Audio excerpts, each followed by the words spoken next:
Hello everyone, welcome back again. Today we are going to learn how to delete blocks in AutoCAD drawings.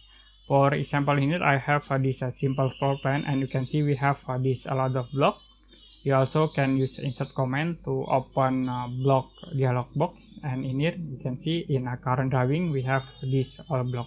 So if you want to delete, like I will delete this toilet block, you can select this toilet and you can press delete button.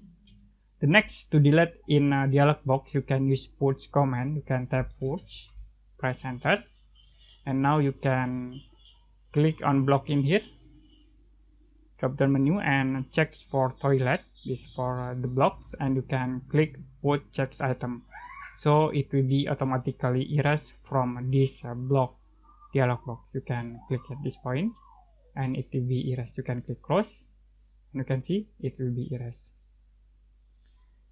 Okay, enough today for AutoCAD basic tutorial how to delete blocks in AutoCAD drawings. If you have any question about this tutorial, you can comment below this video.